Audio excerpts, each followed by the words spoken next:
स्वाध्यायः परमः। Doctor Baba Saheb Ambedkar open university.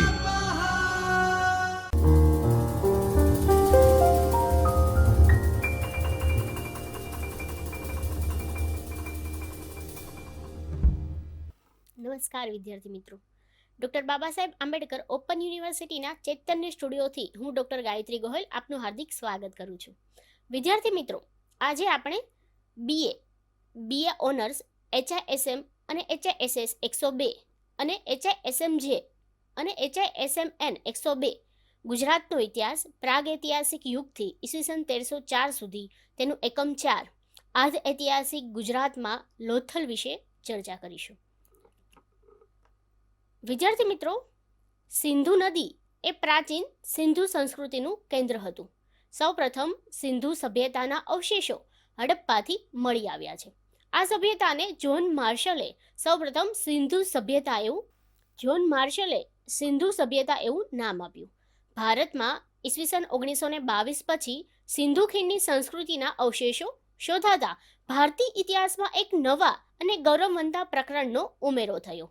તે જ રીતે અને તેના જ અનુસંધાનમાં 1931માં રંગપુર અને 1954માં લોથલમાં સિંધુ સંસ્કૃતિના અવશેષો શોધાતા ગુજરાતના ઇતિહાસમાં એક ગૌરવવંતા પ્રકરણનો ઉદ્ભવ થયો હતો. ગુજરાતમાં સિંધુ સંસ્કૃતિની શોધ પણ મોહેંજો-દડો અને હડપ્પાના અવશેષોની શોધની જેમ લગભગ આકસ્મિક કહી શકાય તે રીતે થઈ હતી. ઈસવીસન 1931માં સૌરાષ્ટ્રમાં લીંબડી નજીક આવેલા રંગપુર પાસે લીંબડી રાજ્ય તરફથી રસ્તો બંધાતો હતો. ત્યારે ત્યાંથી કેટલાક માટીના વાસણો આપણને મળી આવ્યા. તે ઉપરથી અહીં સિંધુ સંસ્કૃતિના લોકોની વસાહતો હોવાનો ખ્યાલ આવ્યો. આ પછી ભારતના પુરાતત્વ ખાતાએ અહીં રીતસર સંશોધનો શરૂ કર્યા. વિદ્યાર્થી મિત્રો, જેને આધારે રંગપુર સુધી સિંધુ સંસ્કૃતિ ફેલાઈ હોવાનું સાબિત થયું. ભારતને આઝાદી મળ્યા પછી મોહેંજો-દડો અને હડપ્પા જેવા સિંધુ ખીણની સંસ્કૃતિના મહત્વના કેન્દ્રો પાકિસ્તાનમાં જવાને કારણે સ્વતંત્ર ભારતના પુરાતત્વ ખાતાએ ભારતમાં સિંધુ ખીણની સંસ્કૃતિના અન્ય કેન્દ્રો શોધવા માટેના પ્રયત્નો શરૂ કર્યો. વિદ્યાર્થી મિત્રો, જેને પરિણામે ઈસવીસન 1954 થી 1960ના સમયગાળા દરમિયાન ગુજરાતમાં લગભગ 100 જેટલા સ્થળોએ હડપ્પી એટલે કે સિંધુ ખીણ સંસ્કૃતિના પુષ્કળ અવશેષો આપણને મળી આવ્યા હતા. જેમાં સૌરાષ્ટ્રમાં જામનગર પછી અમરા અને લાખાબાવળ, વેરાવળ પાસે પ્રભાસ, રોજડી, શ્રીનાથગઢ ગોંડલ પાસે આવેલું છે, આટકોટ તથા કચ્છમાં દેસલપુર, લાખાપર, સુરકોટડા અને પબુબઢ અને તળ ગુજરાતમાં ભરૂચ પાસે દહેગામ અને તલોદ, સુરત પાસે ભાગા તળાવ, આ બધા જ ગુજરાતમાં આ બધા સ્થળો સિંધુ સંસ્કૃતિના મળી આવ્યા. વિદ્યાર્થી મિત્રો, આજે આપણે ગુજરાતમાં સિંધુ સભ્યતાના સૌથી અગત્યના સ્થળ એવા લોથલ વિશે.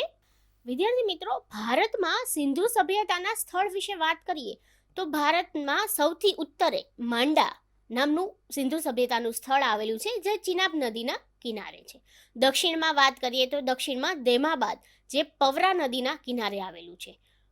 પશ્ચિમમાં વાત કરીએ તો સુતકાંગેડોર, જે દાશક નદીના કિનારે, અને પૂર્વમાં આલમગીરપુર, જે હિંડણીય નદીના કિનારે આવેલું છે. વિદ્યાર્થી મિત્રો, આ રીતે ભારતમાં સિંધુ સભ્યતાના સ્થળ ઉત્તર, દક્ષિણ, પૂર્વ અને પશ્ચિમની આપણે વાત કરીએ. વિદ્યાર્થી મિત્રો, હવે આપણે વાત કરીએ લોથલ વિશે.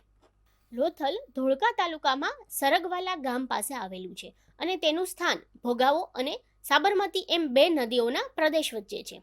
અત્યારે તો તે સમુદ્રથી લગભગ 18 કિલોમીટર દૂર છે, પરંતુ આજ ઐતિહાસિક કાળમાં તે આ બંને નદીઓના મુખ પ્રદેશ ઉપર હતું અને સમુદ્ર કાંઠાથી લગભગ 5 કિલોમીટર દૂર હતું. આ નદીઓ લોથલને એક બાજુએ સમુદ્ર સાથે તો બીજી બાજુએ નળ સરોવર સાથે જોડતી હશે તેમ માનવામાં આવે છે. લોથલનું ઉત્ખનન નવેમ્બર ઈસવીસન 1954માં તે સમયના પશ્ચિમ વિભાગના પુરાતત્વ ખાતાના વડા ડોક્ટર SR રાવની રાહબરી નીચે કરવામાં આવ્યું હતું. લોથલની સંસ્કૃતિનો સમય શું છે? વિદ્યાર્થી મિત્રો, લોથલની સંસ્કૃતિના સમય વિશે ઇતિહાસવિદ ડોક્ટર હરિપ્રસાદ શાસ્ત્રીના માનવા પ્રમાણે લોથલ નગરના ખોદકામમાં માનવ વસાહતના 3 તબક્કાઓ મળ્યા છે, જે દર્શાવે છે કે સિંધુ ખીણની સંસ્કૃતિના મોહેંજો-દડો જેવા કેટલાય નગરોની જેમ લોથલ નગરનો પણ 3 વખત પૂરના પાણીને કારણે સૂચન કરે છે. આ ત્રણેય તબક્કાની સંસ્કૃતિના અભ્યાસને આધારે વિદ્વાનોએ લોથલ સંસ્કૃતિનો આરંભ ઈસવીસન પૂર્વ 2450 આસપાસ અને તેનો અંત ઈસવીસન પૂર્વ 1600 આજુબાજુ થયો હશે એવું માને છે. વિદ્યાર્થી મિત્રો, હવે આપણે વાત કરીએ લોથલના નગર આયોજનની. લોથલ નગરની રચના પણ મોહેંજો-દડો કે હડપ્પા નગરની જેમ વ્યવસ્થિત રીતે થઈ હતી. તેના રસ્તાઓ સીધા, પહોળા અને એકબીજાને કાટખૂણે કાપતા હતા. ધોરી રસ્તા 2 વાહનો એકી સાથે પસાર થઈ શકે તેટલા પહોળા હતા. વિદ્યાર્થી મિત્રો, બજારમાંનો સૌથી ભરચક રસ્તો 13 ફૂટ જેટલો પહોળો હતો, તો જ્યારે એક રસ્તો 42 ફૂટ જેટલો પહોળો હોવાનું મનાય છે. મોટા રસ્તાની સમાંતર બીજા નાના નાના રસ્તાઓ કે શેરીઓ હતા. આ શેરીઓ પણ સીધી અને એકબીજાને કાટખૂણે કાપતી હતી. અહીં મકાનો રસ્તાની બંને બાજુએ આડી કે ઊભી સમાંતર હરોળમાં બાંધવામાં આવેલા હશે એવું નજરે પડે છે. મકાનો કાચી તેમજ પકવેલી ઈંટોના બંધાતા. દરેક મકાનમાં સ્નાનાંગર તથા ખાળકૂવો અચૂક જોવા મળે છે. ખાળકૂવામાંથી શહેરની મુખ્ય ગટરને મળે તે રીતે નીકો કાઢવામાં આવતી. સામાન્ય રીતે રહેણાંકના મકાનો નાના અને 2-3 ઓરડાના મળી આવ્યા છે. કેટલાક મકાનો વિદ્યાર્થી મિત્રો 2 માળના પણ મળી આવ્યા છે. મોહેંજો-દડોના મકાનોની જેમ લોથલના મકાનોમાં પણ દાખલ થવાનો મોટો દરવાજો, ટીપી ટીપીને કઠણ બનાવેલું ભોંયતળિયું, ધાબા જેવું સપાટ છાપરું, પરું, રસોઈ માટે ગોળ કે લંબચોરસ ચૂલાઓ વગેરે સગવડતાઓ જોવા મળે છે. મકાનોને બારીઓ ભાગ્યે જ રાખવામાં આવતી હતી, તેને બદલે જાળિયા રાખેલા જોવા મળે છે. વિદ્યાર્થી મિત્રો, હવે આપણે વાત કરીએ લોથલના જાહેર આરોગ્ય અને સ્વચ્છતા વિશે. વિદ્યાર્થી મિત્રો, મોહેંજો-દડો નગરના જેવી જ સ્વચ્છતા અને જાહેર આરોગ્ય વિષયક વ્યવસ્થા લોથલમાં પણ મળી હતી. પ્રત્યેક મકાનમાં સ્નાનાંગર, ખાળકૂવો તથા ખાળકૂવાની નીક મુખ્ય ગટર સાથે જોડાયેલી જોવા મળે છે. શુદ્ધ પાણી મેળવવા કૂવાનો ઉપયોગ થતો હતો તથા ગંદા પાણીના નિકાલ માટે પણ વિશિષ્ટ પ્રકારની મોરીની ગોઠવણ હતી. ભૂગર્ભ ગટરમાંથી નિયમિત કચરો કાઢવાની પણ વ્યવસ્થા હતી. ઘરથાળ તથા જાહેર ગટરોમાં વચ્ચે વચ્ચે કુડીઓની ગોઠવણ કરવામાં આવી હતી, જેમાંથી નિયમિત વિદ્યાર્થી મિત્રો ગંદુ પાણી તથા વરસાદનું પાણી મુખ્ય ગટર મારફત છેવટે સમુદ્રમાં વહી જાય તે જાતનું આયોજન કરવામાં આવેલ નગરની અગ્નિ દિશામાં એક ઉપરકોટ આવેલો હતો. તેમાં મોટું અને વધારે સગવડતાવાળું મકાન મળી આવ્યું છે, જે અહીંના સત્તાધીશોનું મકાન હશે તેમ માનવામાં આવે છે. આ ઉપરકોટમાં એક જગ્યાએ વખારોનું વિશાળ બાંધકામ પણ મળી આવ્યું છે.